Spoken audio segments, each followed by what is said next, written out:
Thank you so much for this beautiful introduction, Dr. Priyadarshana. And actually, you mentioned that I do like a giant. Of course, in my genes, I have Jainism. Yeah, you know what? The human ecology, the soul ecology, that is makes human being. Human is the human ecology, being is the soul ecology. So I think for the past at least 4 million years, all the humans, if you want to think, they belong to Jainism. Every human species, Homo sapiens, they belong to Jainism because they are the combination of human being, human ecology, and soul ecology.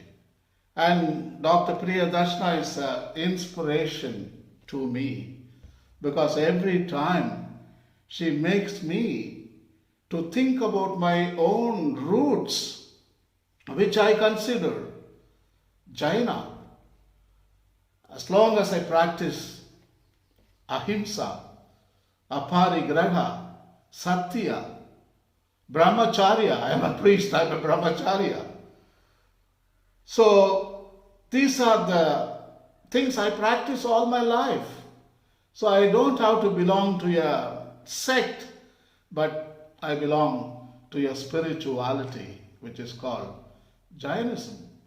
In that aspect, I would really conclude later on that all the 7.5 billion people on the planet are practicing the Jaina spirituality, the teachings of Tirthankaras. There is no doubt in my mind. Thank you for Priyadarshana for giving me this wonderful opportunity. And also thanks for the students out there. And also I have some international audience. I've already sent the link to many people, Bangalore and Malaysia, Australia, Singapore, USA, and my guru Chinnappa, OMI, he is the Acharya, and he is listening to my talk. I am so proud. He is also in spirit, he practices Jain ethics. In fact, 2 months ago, we have been discussing about Jain ethics in his ashram and the possibility of Jain ethics workings in the future for the whole of humanity. I think only Jain ethics is going to fill the earth. That is the birth of a new consciousness among the global community. When the world community seeks to tackle the 21st century problems through politics, economy, technology, even God, this is how we are misled. Politics, economy, technology, God will solve the problems. No. If you really contemplate on these solutions which are recommended by media and the world philosophies, politics is the problem maker. Economy is the problem maker. Technology is the problem maker. God also becomes a problem maker. But this, how can they, with these mechanisms, how can you solve the world problems? The first place they create problems. But Jain teachings, I'm talking about millions of years, from Adinatha, Rishabhanath, recently Parshavanath in the 8th century, and 2500 years ago, our contemporary almost, Lord Mahavira, they insisted again and again on a more powerful option that is found not outside, interior of each person, known as human ecology and soul ecology. All the power you could ever want or need, and far, far more. An unlimited amount is inside you. Even no God is needed. No politics, no economy, technology. They're all distractions. That's why we didn't focus on human ecology and soul ecology, which is a vital resource to achieve perfection, even to moksha. Next.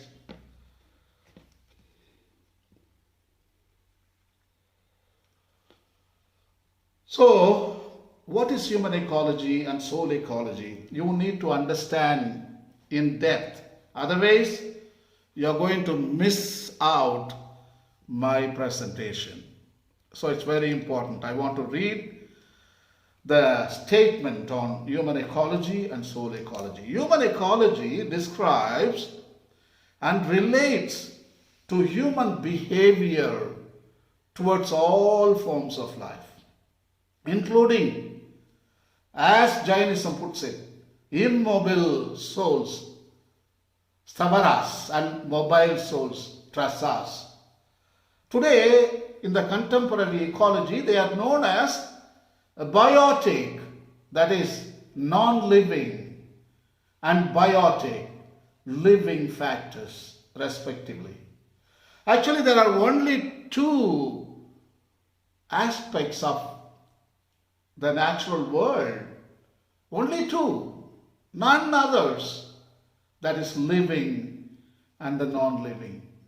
They are known as the two components or the two factors of the cosmos.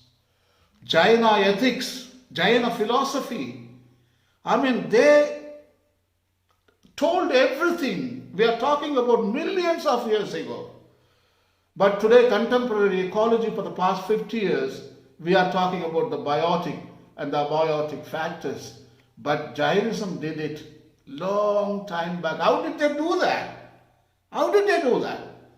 Even today, many people can't grasp. How did they do that? Of course, depends on the omniscient knowledge. Tirthankaras could see the past, the present, and the future because they attained the jnana, kevala jnana. So they could see everything. So Jainism gets resources from these great, great sages, which is ultimately is a truth. Even though Jainism calls it Anekantavada, rejects the absolute truth. But Tirthankaras can see the absolute truth. That's what my argument is all about. That is what human ecology is all about. That is resources inside you. How you relate with others, the living and the non-living world. It is a moral behavior of a human being towards other aspects of jivas and ajivas. So, what is soul ecology? According to Jainism, a jiva or a soul is a conscious substance. Consciousness is the essence of the soul ecology. Yeah, that is the epicenter. Consciousness is the epicenter of soul ecology. All living beings have souls within them. Only the soul of man is most developed because consciousness in it is the most manifest. Man's soul is potentially perfect and is capable of attaining infinite power, infinite knowledge, infinite faith, and infinite bliss. Everything is here.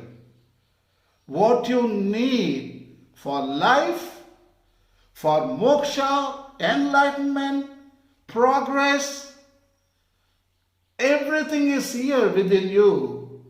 Then what are you looking for outside? All the time looking outside. There's nothing out there. Everything is inside. Tirthankara Mahavira taught, as you want to live, do so to others. Hey, look at the word, others.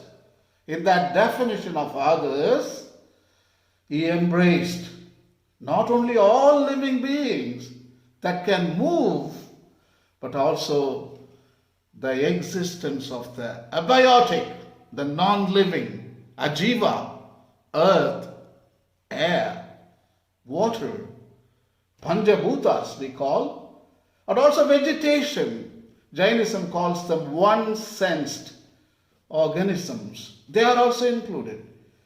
He even expressed a reverence for the inert, even for the stones. Stones are inert. Soil is inert. He expressed reverence. He found value. A soul can find value in everything. Sometimes human ecology misses out the value part.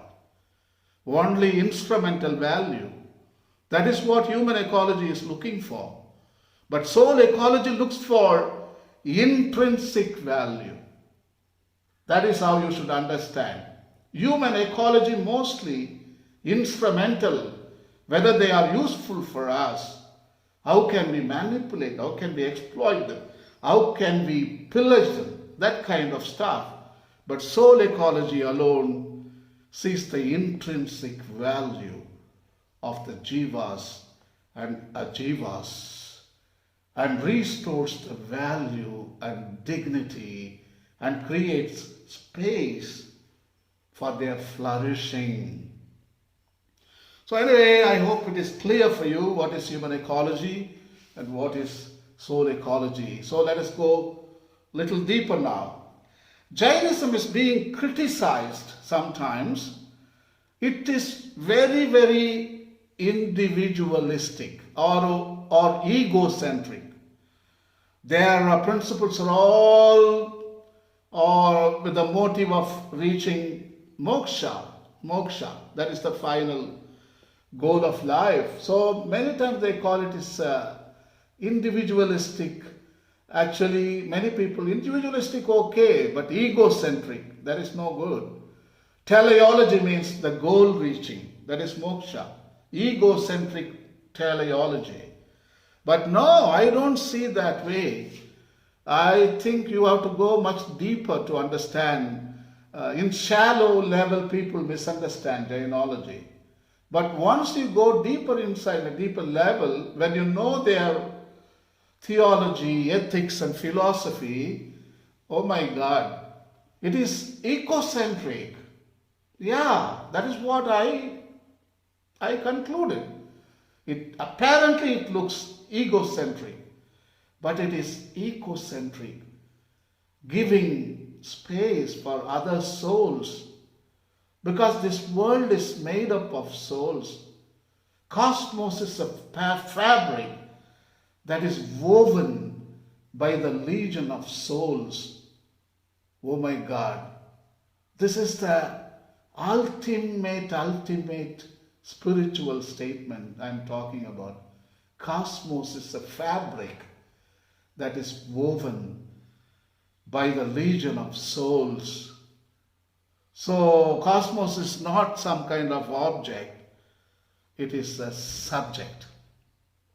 The main teachings of Jainism, like non-violence, interdependence, non-absolutism, that is anekantavada, equanimity and compassion, ahimsa, satya, asteya, parigraha, brahmacharya, kindness to animals, vegetarianism, self-restraint and charity, all these hinge upon human ecology. And also some of them belong to soul ecology. All these things are inside you. As I give this lecture, don't be distracted. Don't think it is something you are looking outside, you are looking for the Rayappa. No, look inside you. This talk is about focusing on each and every individual. 7.5 billion Jain. I consider 7.5 billion Jains on the planet. It is not 6 or 7 million Jains. That is it's a delusion. But the real faith, 7.5 billion Jains on the planet. Above all, Jainism has exalted the notion of human ecology above its finite limits. You know, human ecology is finite. There are loopholes, there are privations, there are some parts are negative. Sometimes human ecology is so bad. So that's why I call it finite limits. But Jainism, it has merged it into an infinite, infinite soul ecology. That is the brainchild of Jainism. That is the speciality of Jainism.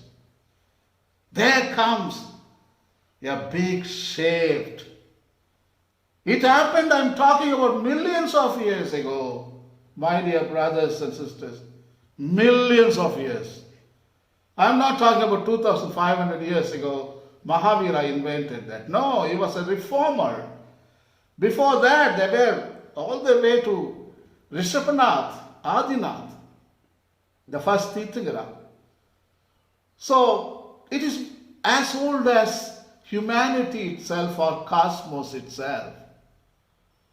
So by merging human ecology to soul ecology, my God, you can transform anything and you can solve anything and you can conquer anything and become a Jina.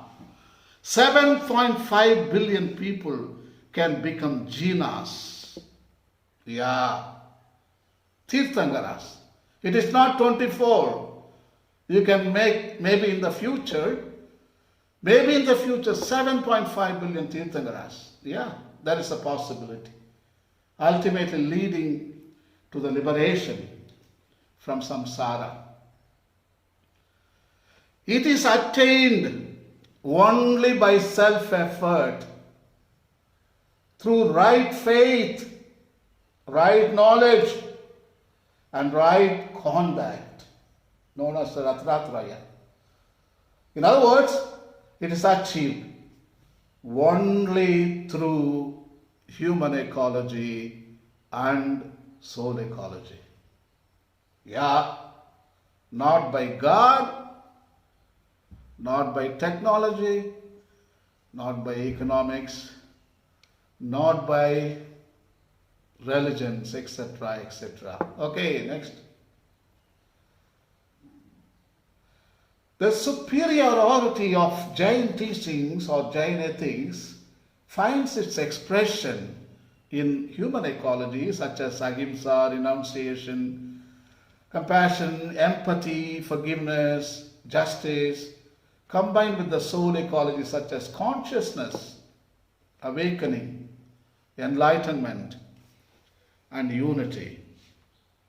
When you have human ecology and soul ecology as an ultimate resource to solve any problem, why do we need politics, economy, technology, science, or God? In fact, Jain faith rejects any notion of external God, but it admits godliness that is uncovered in the human ecology and soul ecology. Next. Human ecology comprises positive actions and negative actions. Don't think human ecology can be trusted. Yeah, there comes a big limitation there. Yeah, human ecology is it can do good. At the same time, it can do harm. Human ecology can do ahimsa, at the same time himsa. Yeah, the opposite also. That's why Jaina Mahabharatas, they talk two Appari Giraga and Ahimsa and Asteya. See? Opposite. So, the positive human ecology can create a positive world.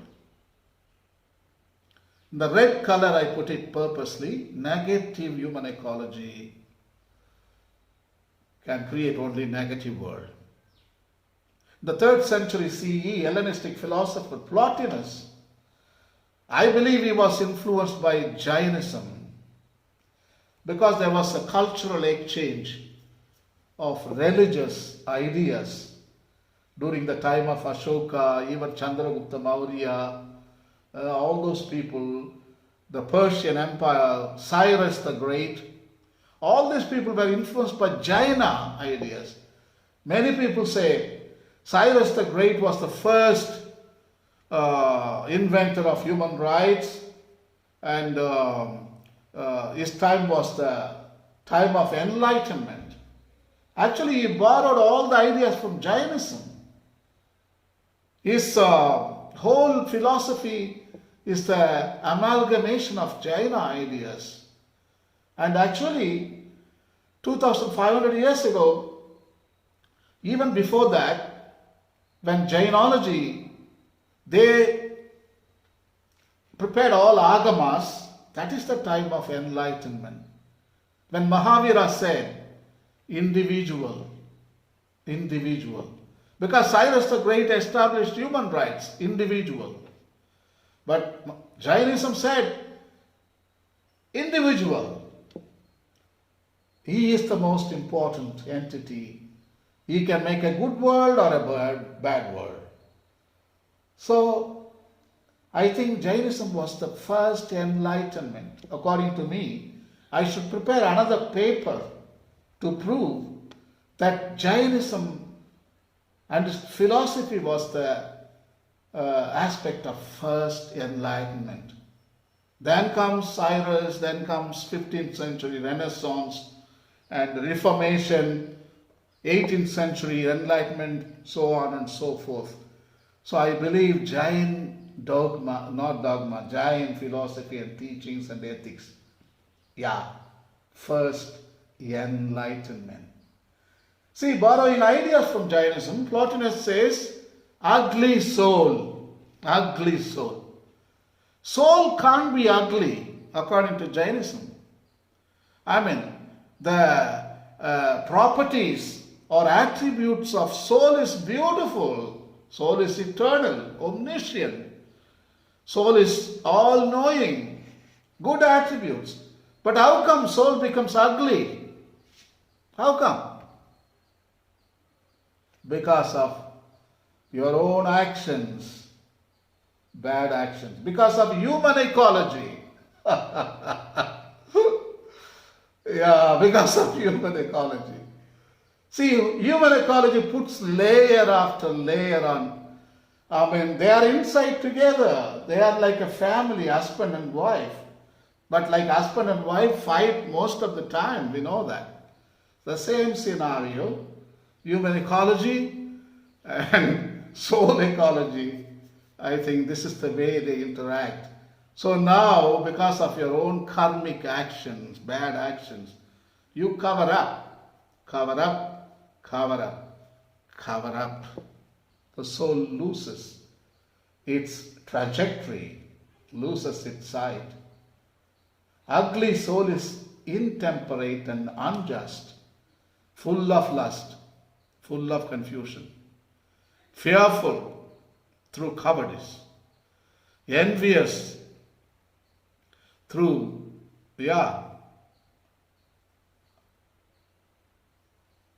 Okay, sure. We get an identical description of an ugly soul in Jainism. Mahavira teaches that like one, next,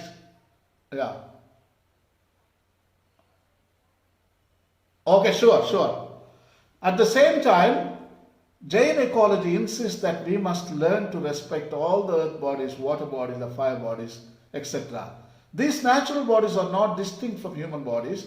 Human bodies contain earth, Panjabhutas, that allows us to frame human as an ecosystem, such as forest, mountain, lake, river.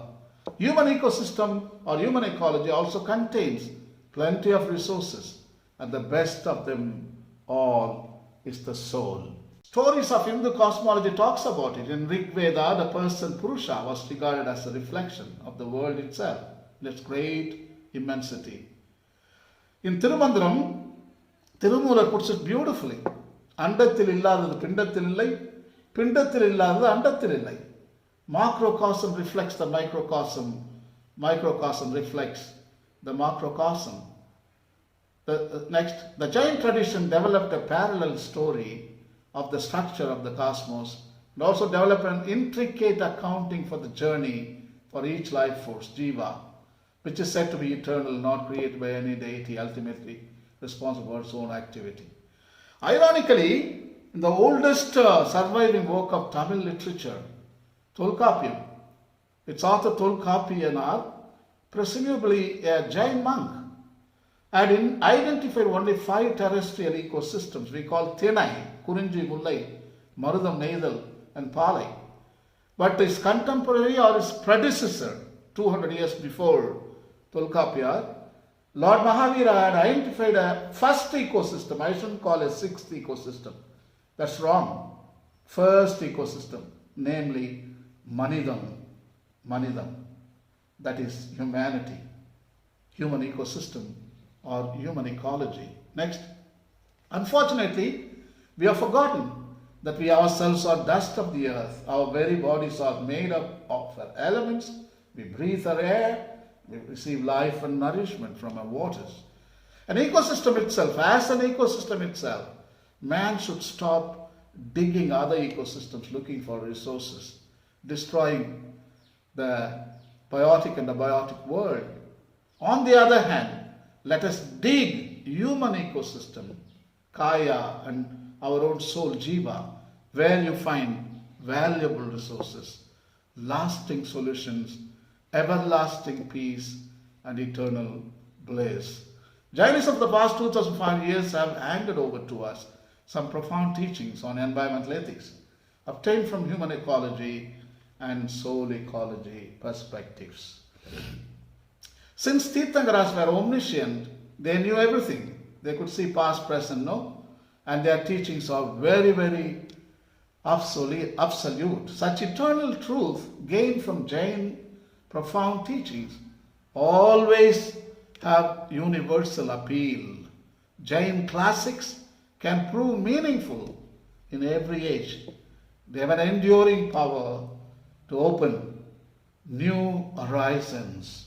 The ethical principles espoused by Jainism that were capable of being apprehended by reason and enlightenment can always reappear in different guise and find expression in variety of languages and cultures.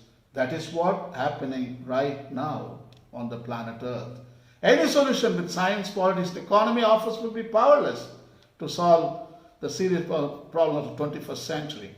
But accessing to the solutions offered by Jain ethics, the resources attributed to human ecology and soul ecology are better suited to solve them. Anyway, cultural limitations in different eras often affected the perception of these ethical and spiritual treasures.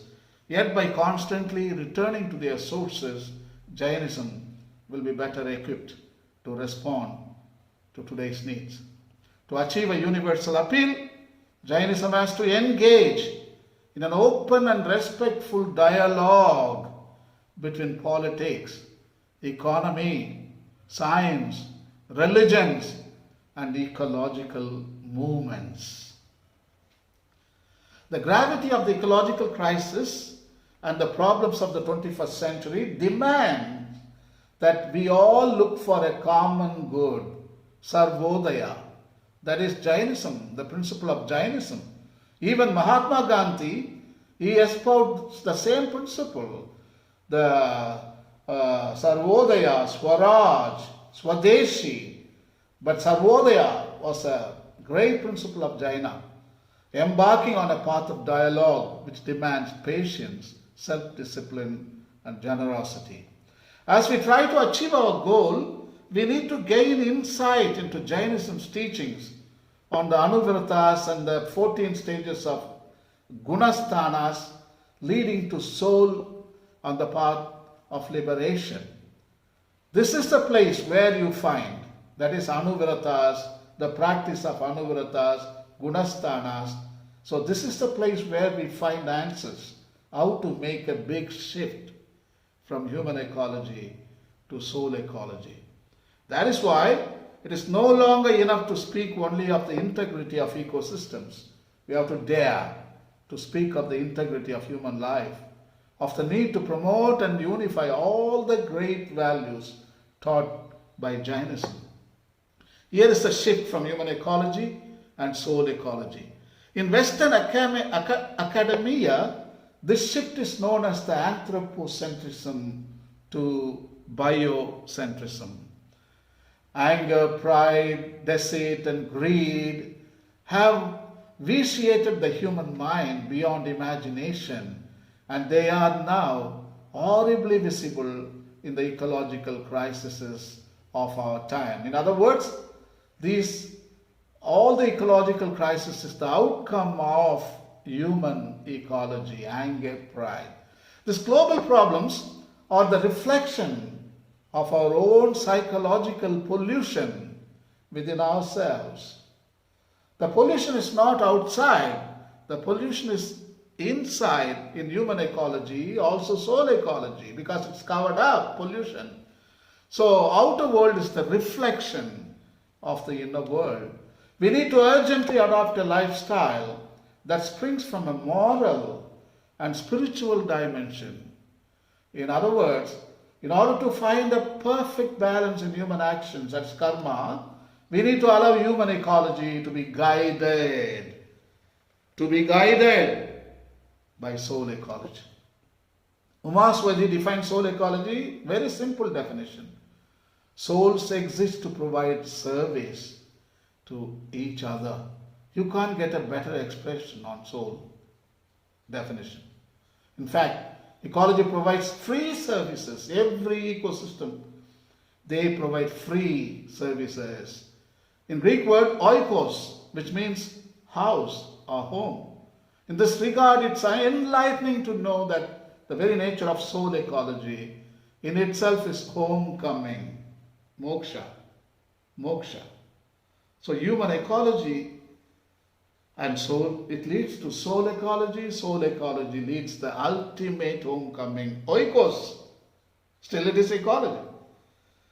So homecoming for an individual soul or allowing, that is very important. Allowing, where comes ahimsa, anekantavada, all those principles come in here.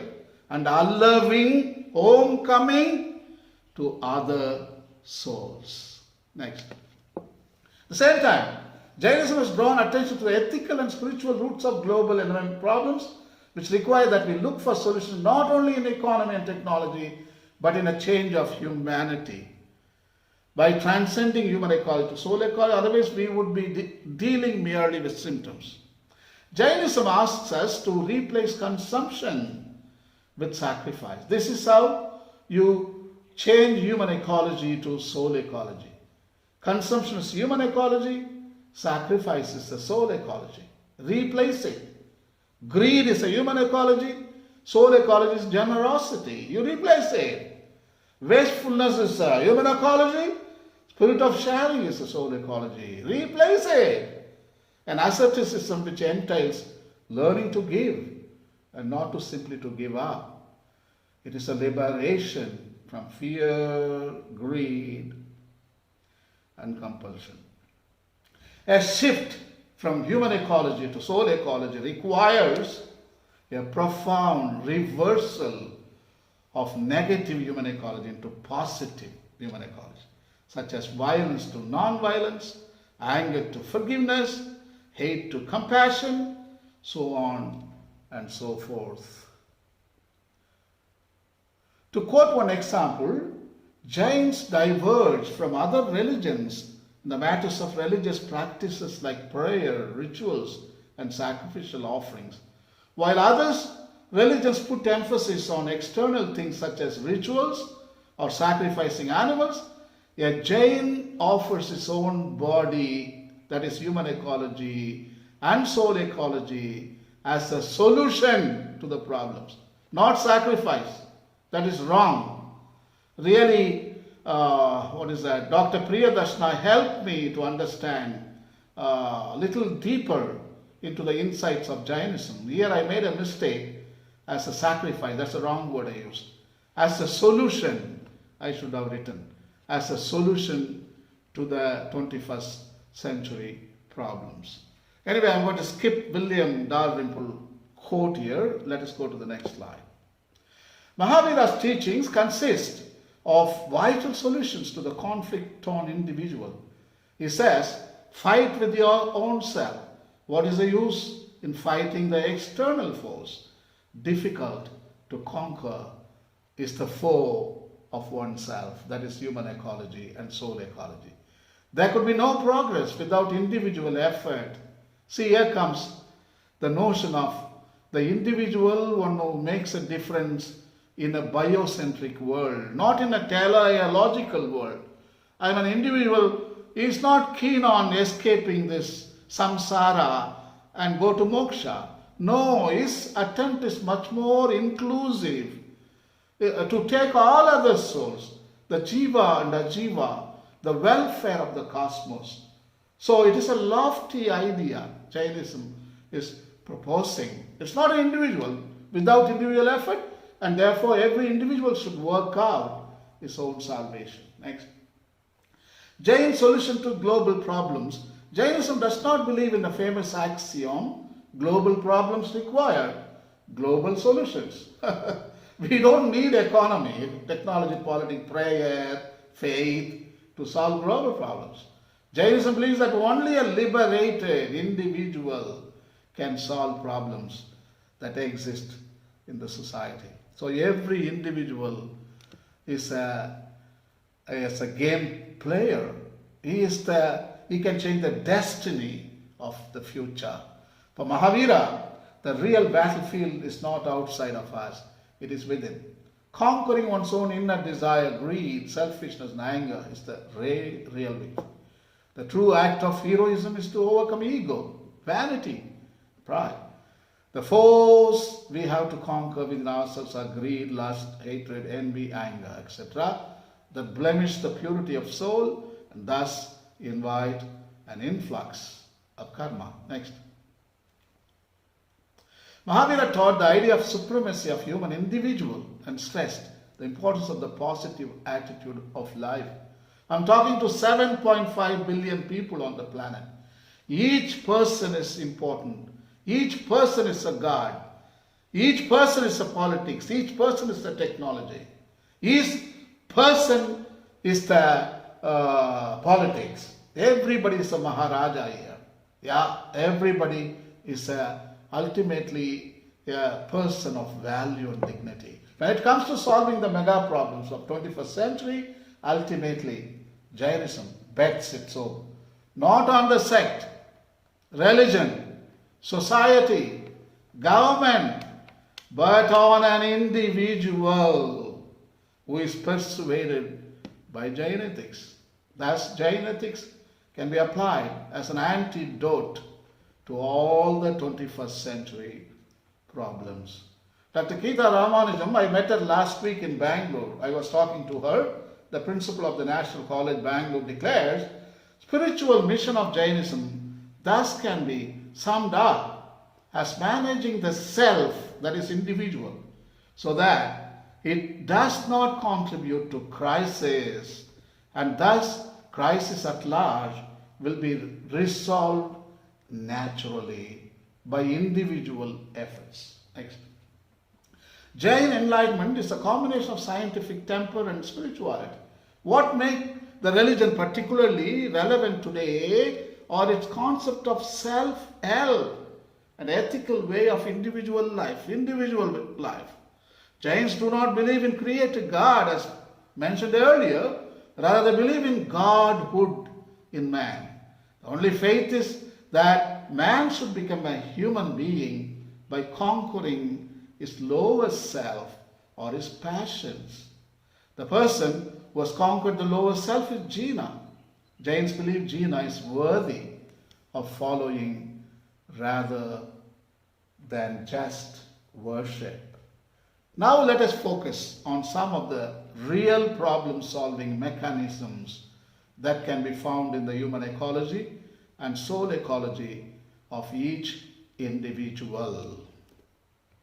Next, consciousness. Yeah. Jain cosmology maintains that human beings who live in the middle world, Madhya Loka, are the only ones who can attain salvation. According to Jain text 63, Salaka Purusas, they are the role models who can provide us models of good consciousness and also bad consciousness. Next. The essential quality of human self, jiva, soul, is consciousness, which distinguishes the living from the non-living, and an understanding of it is directly related to the existence of a soul. Consciousness is the state in which soul ecology finds its ultimate expression. The distinctiveness of the human species consists in the fact that he can be persuaded by soul, thus can be transformed beyond the limits of human ecology. The soul's association with the body brings consciousness to it, and the disassociation of the soul brings about absence of consciousness in the body. These indicate clearly that consciousness is the essential characteristic of the soul or the self. In one of the Jain classics, Visesavasayaka Bhashya, in a discourse between Mahavira and Indrabhuti, we find the problem of existence, or otherwise of the soul, being discussed at length. I don't have a time to read about it. Then comes Ahimsa. It can be soul ecology or human ecology, as you see it. So I'm not going to tell you I follow Anekantavada. It is a non-absolutism. So you brand whether it is soul ecology, or Dr. Priyadarshana can enlighten on these concepts, whether they are human ecology or soul ecology. She knows better. Ahimsa in Jainism is a universal law, a rational maxim designed to govern the human ecology and of its actions. The practice of Ahimsa involves mind, body and speech, human ecology, and thus depends on human ecology. At human ecology level, Ahimsa can be practiced only at a shallow level. There is a difference here. Ahimsa can be produced in two levels. Shallow level in human ecology. But at soul ecology level, the practice of Ahimsa, aided by Tirthangara's teachings, can penetrate to a deeper level, enabling a person to see the whole universe as a web of life, jivas. A deeper level, the entire material universe speaks of soul ecology. Its boundless search for nirvana. None is superfluous. Soil, water, mountains, everything is, as it were, a chorus of soul ecology. Our insistence that each human being is of immense value should not make us overlook the fact that each jiva or ajiva has its own purpose. Next. This Ahimsa in its manifold aspects has found a full treatment in the Acharanga Sutra. The ethics of non-violence as developed by the Jain looks simultaneously inward, also outward, because the inward reflection makes you to see outward as a plethora of souls. The only path of saving one's own soul requires the protection of all other possible souls. Here we can add yet another argument for rejecting every tyrannical and irresponsible domination of human beings over other jivas and ajivas. The ultimate purpose of other jivas is not to be found in us. Rather, all jivas are moving forward with us and through us towards a common point of arrival, which is nirvana, that is moksha. Human beings endowed with consciousness and ahimsa, drawn by the fullness of soul, are called to lead all jivas and ajivas back to the moksha, to the nirvana. I just skip it, no time. Next. So now comes Anekantavada. The concept is a unique feature of Jainism. It is a human ecology or soul ecology, I don't know, but you have to brand it. The path to salvation is found not in absolute dogmas, rituals, or prayers, but in human ecology and soul ecology. This is why Umaswati introduces his classic work explaining Jain philosophy with the words, the enlightened worldview, enlightened knowledge, and enlightened conduct are the path to liberation. Not the dogma, not the religion, not the God. Anekantavada has been interpreted to mean non-absolutism, religious pluralism, as well as a rejection of fanaticism that leads to terror attacks and mass violence. Sometimes it is called intellectual ahimsa. The opposite of Anekantavada is absolutism. Like all movements, religious absolutism has enjoyed many successes and many failures. Absolutism tries to apply the spiritual to the material world, thus conflicts arise. British writer Christopher Hitchens states, past and present religious atrocities have occurred not because we are evil, but because it is a fact of nature that the human species is biologically not only partly rational. Partly rational. That means we found the truth. That's it. Absolutism. We are partially rational. For Hitchens, religion comes from irrational part of our nature and is to be resisted. Many religions, traditions employ crude practices like metaphysics, mythology, logic, and magic to prove the existence of God. Others employ revelation as their starting point to respond to the existential problems such as the birth of the universe, suffering, and death. But absolutism arrived through these mediums. What I mentioned above, history has proven that they lack the true understanding of the reality itself. Next. In spite of this downside to religion, they tell us how to think, how to speak, and how to write. It is sheer arrogance to tell us that we already have all the essential information we need. That is human ecology, soul ecology. More people die in the hands of religions than in all the worst natural calamities combined.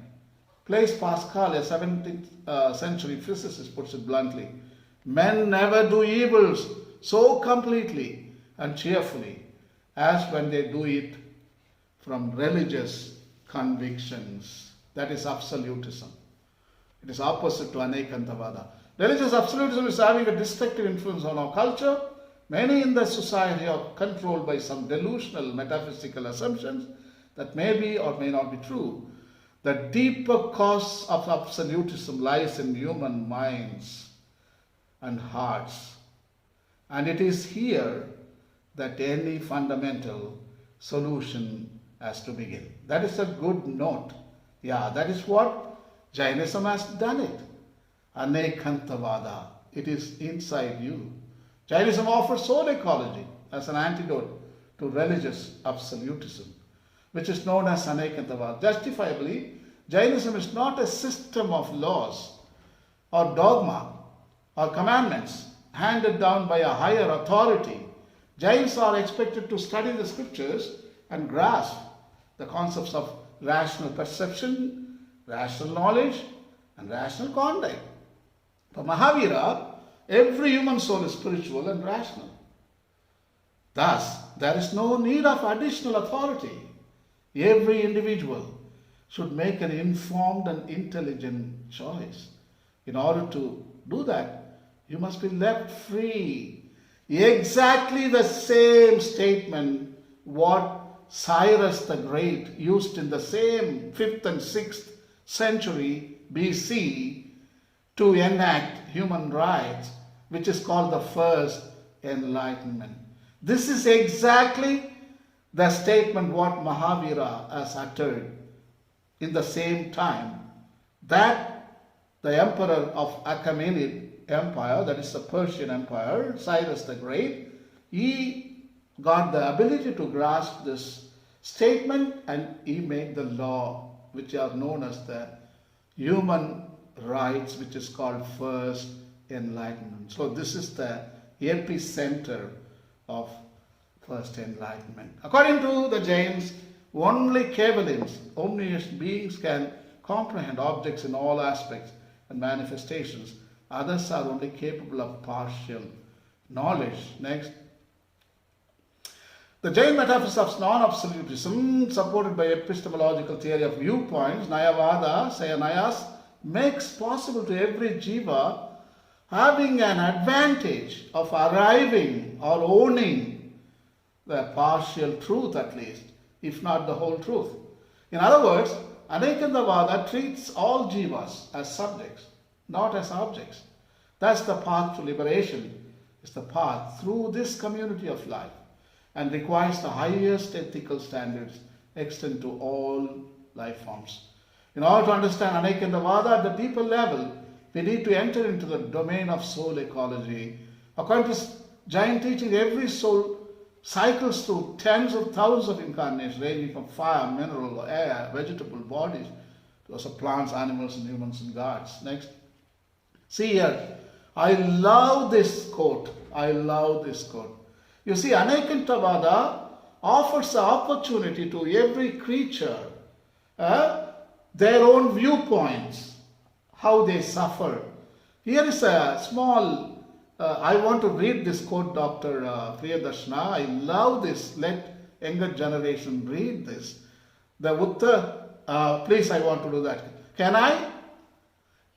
Yeah, this is from Mula Sutras of the Jain canon, narrates the story of Murugaputra. His speech will His speech will suggest the importance and the urgency of taking an ecological perspective in thought and action. This is the first enlightenment. Actually, Anekantavada offers an opportunity to see the reality from the suffering jivas. Here it is. From clubs and knives, from stakes and mazes, from broken limbs, have I hopelessly suffered on countless occasions. By sharpened razors and knives and spears have I these many times been drawn and quartered, torn apart and skinned, as a deep held helpless in snares and traps. I have often been bound and fastened and even killed as a helpless fish.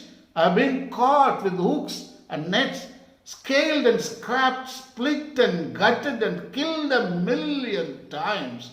Born a tree, I have been felled and stripped, cut with axes and scissors, and sawed into planks innumerable times. Embodied in iron, I have been subjected to a hammer and tongs innumerable times, struck and beaten, split and filed, ever trembling in fear, in pain and suffering always. I have felt the most excruciating sorrow and agony. Next. Mrugaputra's speech is a powerful example of the awareness and compassion aroused by the ability to see and feel things from the perspective of the other. Anekantavada in action. Whether the other is a person or a fish or a plant. It is precisely this ability to assume the standpoint of the other that arouses the energy and will to not harm the other, but to act so as to contribute to its well-being. That is at the heart of ahimsa. And it is, go back. Yeah, and it is this ability to assume the perspective of the other that makes it possible to see other life forms, indeed, all of nature as alive, as endowed like us with awareness and feelings that enables the Jain principle of Anekantavada and Ahimsa to work together as an effective basis for ecological thought. So the forgiveness, one of the greatest resources one can find in human ecology is the gift of forgiveness. Umaswati Tattvatva Sutra states, and you can read it later, thus, such a lofty Jain presentation of forgiveness makes one to feel that forgiveness is the virtue of the brave. It's not for the weak. Next. The daily prayer of the Jains contain a word of forgiveness for any harm or pain caused not only to fellow human beings but to all forms of life. A Jain devotee says, I confess to any injury caused by the path of my movement and all my comings and goings in treading on living things, treading on seeds, treading on green plants, and treading on dew, on beetles, on mold, on moist earth, and on cobwebs, whatever living organisms with one or two or three or four or five senses have been injured by me, or knocked over, or crushed or squashed or crushed, or touched or mangled or hurt or frightened, or removed from one place to another, or deprived of life, I confess to that. In this prayer, we clearly note that the soul ecology initiating a reconciliation process to mend the wrongdoings committed at the human ecology level. Next. Now comes compassion. The compassion of Mahavira is a many-faceted virtue that has its roots in human ecology, also soul ecology. It is abstinence from causing suffering to any living thing and the positive act of rendering service to others for eradicating their suffering on the other. This is the implication of Umaswati Tattvatva Sutra, which prescribes abstinence from violence, which prescribes compassion through charity, defines the function of souls as rendering service to one another. A sense of deep communion with the rest of the souls cannot be real if our hearts lack tenderness, compassion, and concern for our fellow souls. At last, we are coming to the epicenter of our discussion on human ecology and soul ecology. Here, in short, so I am summarizing our discussion, a little bit about human ecology and soul ecology. I can put it, human ecology is about aram, that is a Tamil word.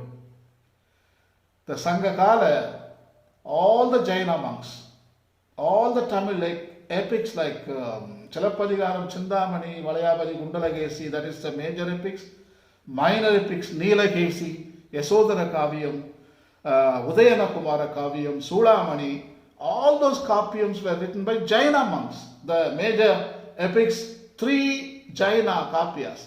All the minor epics, 5 kavyams, epics are Jaina, 100%.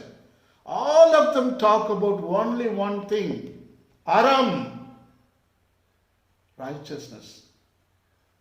Lot of words. There is no other word in the universe to replace aram. There is no other word. Righteousness is a loose translation. Truth or justice, loose translation.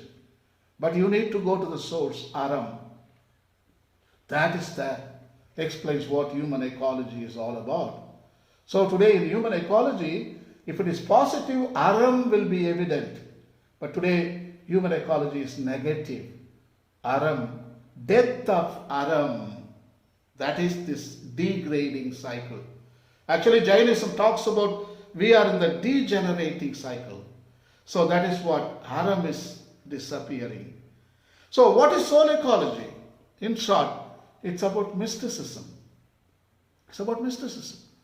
That is deeper level. That is human ecology in a shallow level, very shallow. But here deeper level.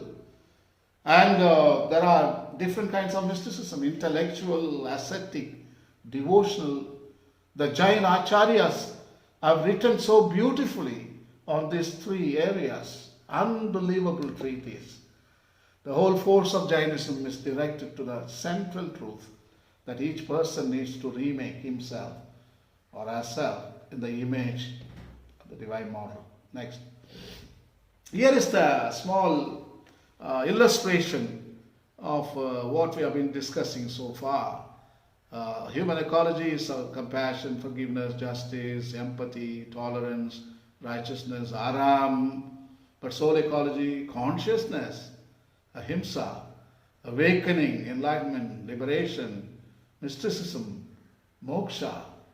So these are some of the examples I am giving. Dr. Priyadarshana can agree or disagree on them because she knows more than me in this regard, and she can ask the students to write more attributes of human ecology and more attributes of soul ecology. That will be a homework for all the participants today, I would recommend.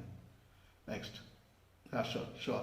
So we need a new episteme, that means new epistemology of environmentalism in order to contribute, because Jainism always contributed. Jainism always asks only one question: what can we offer? Because prompted by soul, they always, what can I offer to other jivas? They are very much concerned.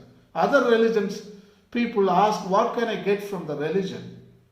What can I get from God? But Jainism says, what can I offer to others? They don't ask, I want that, because they don't believe in boons. They absolutely, their mind is clear. They will not get any answers from their gods. Only for the purification they are doing pujas. But they are telling, we can give boon to others. Wow! Unbelievable. So I think the greatest boon at this time period is global ethics, environmental ethics. I call it a global Jain ethics, and people call new epistemology or episteme of environmentalism. Any Jain environmental ethics at present is at best, it's just taking a birth, nascent, and largely unconscious and implicit. Engaged Jains are just beginning the task of articulating such an ethic, because they have been practicing it for the past 2,500 years. But today, time has come to make it global.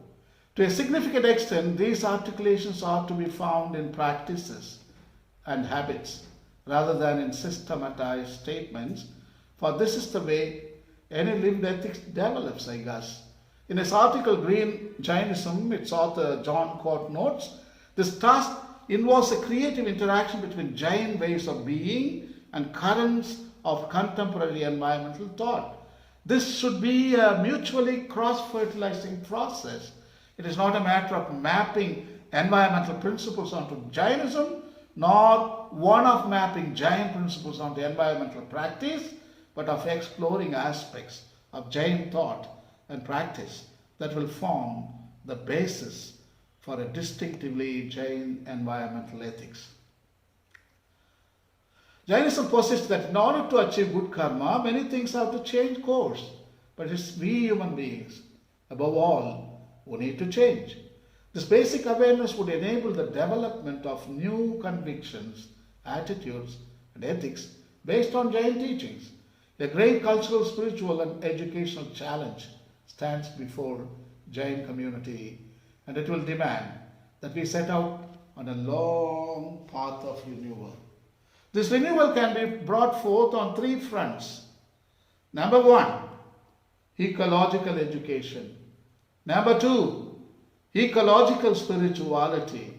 Number three, ecological lifestyle. Everything is based on Jainism. It's all Jain teachings.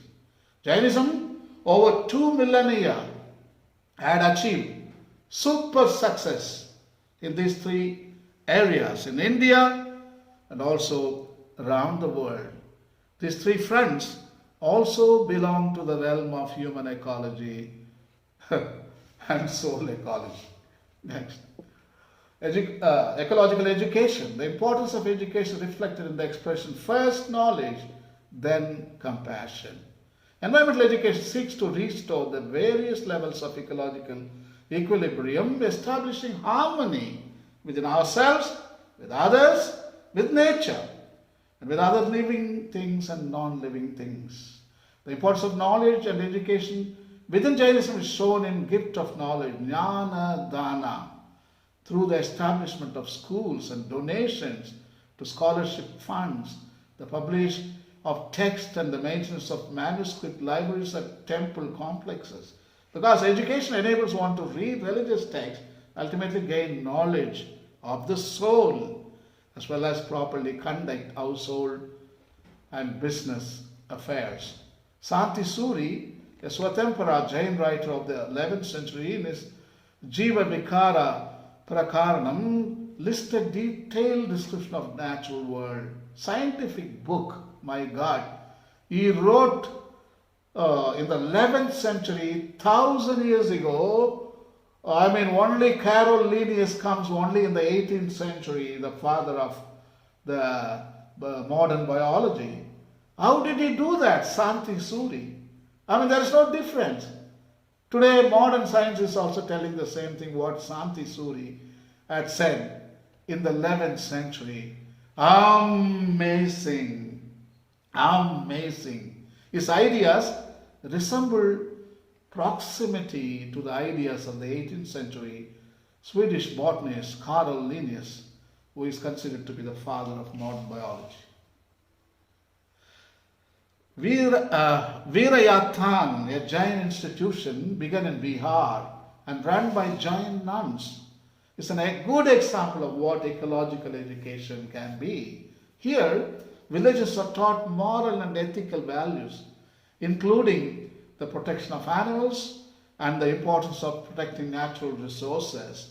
The Jain programs of environmental education could be expanded to prepare future leaders to be more familiar with environmental issues. Besides, environmental education offered by Jain faith should facilitate jivas making the leap towards the final goal, that is moksha, which gives ecological ethics and also ecological education its deeper meaning. It needs educators capable of developing an ethics of ecology and helping people through effective pedagogy to grow in solidarity, responsibility, and compassionate care. Second is ecological spirituality. Some may think that divine-human relations are considered more important than the relationship between the humans and the natural world. On the other hand, Jains maintain that the cosmos is a fabric that is woven by the legion of souls. Thus, earth, middle world, it is known as a Manushya Loka, becomes the allotted space for the manifestation of the souls that are in pursuit of the Siddha Loka, the ultimate pinnacle of the Jain cosmology. Jain ecology encourages us to live in the world with a sense of the sacred. This thought process provides a logical foundation for a Jain ecological spirituality. The rich heritage of Jain spirituality, the fruit of 25 centuries of personal and communal experience, as a precious contribution to make to the renewal of the present day humanity. More than an idea or concepts as such, I am interested in how such a spirituality can motivate us to a more passionate concern for the just a second. Oh, it's not for me. For the protection of the natural world. Okay, next. A commitment this lofty cannot be sustained by teaching alone.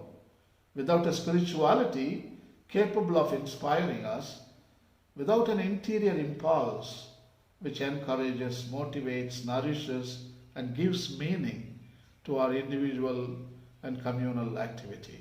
Jains seek to strike a balance between the spiritual needs and the material prosperity of their own community.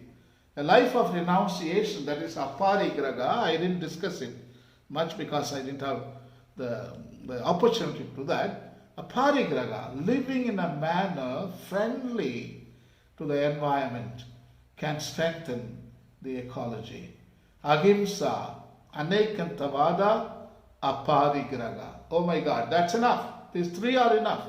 That can bail us out from any problems in the 21st century. For this reason, the ecological crisis is also a summons to profound interior conversion, that is individual. This conversion needed to bring about lasting change is also a community conversion. Of course, when each individual converts, or then the whole community converts. Jainism stresses individual purification as the foundation for social purification. This conversion entails a loving awareness that we are not disconnected. Come on, I want to repeat it.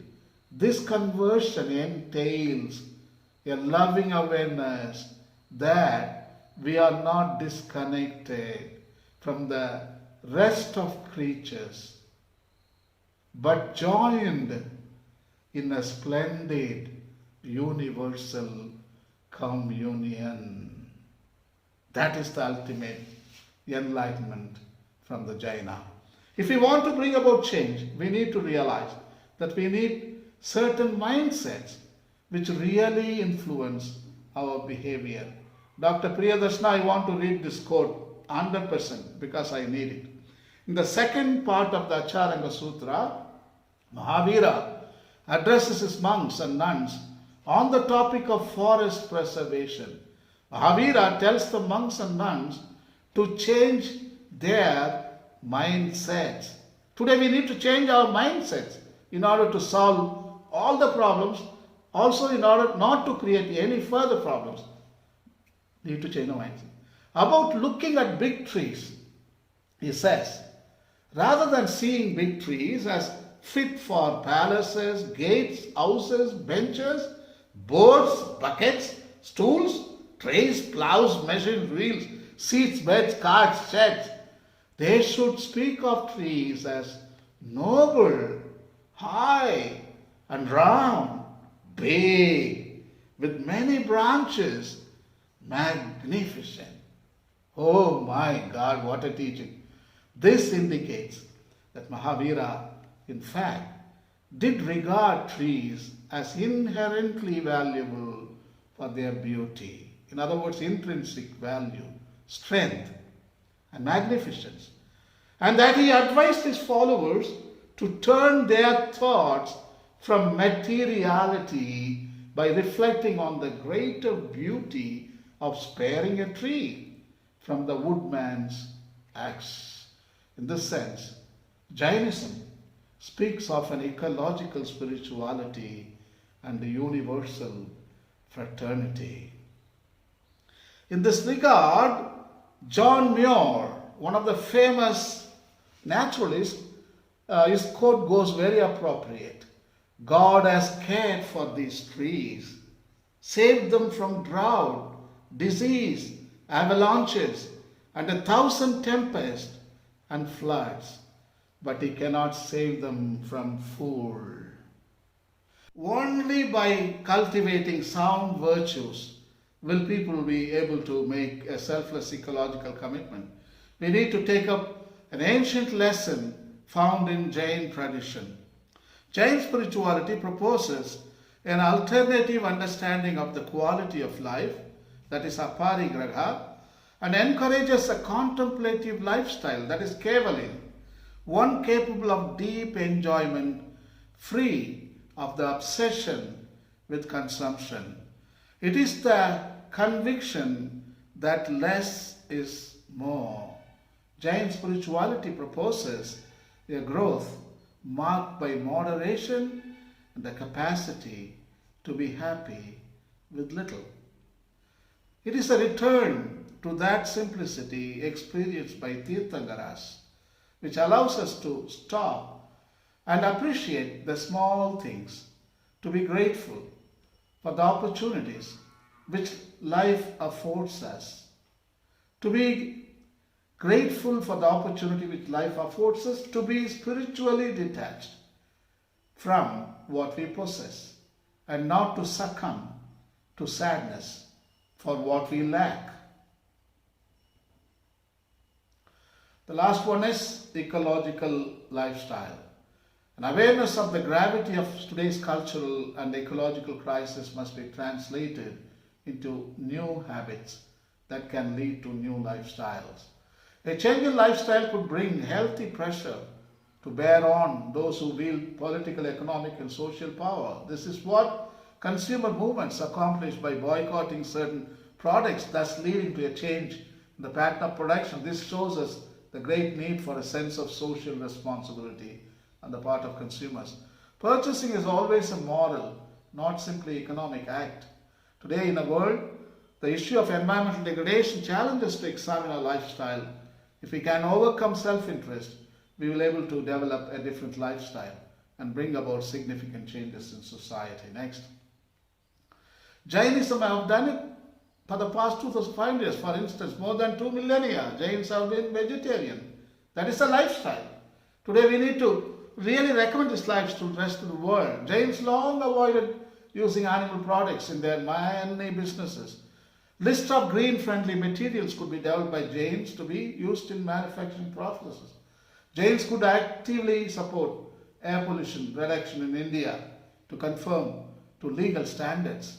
And also Ratna Sekara has written so many books in the 13th century. What is that? Devendra Suri, 13th century, Ratna Surya, 15th century, on how to conduct business. You can read them later.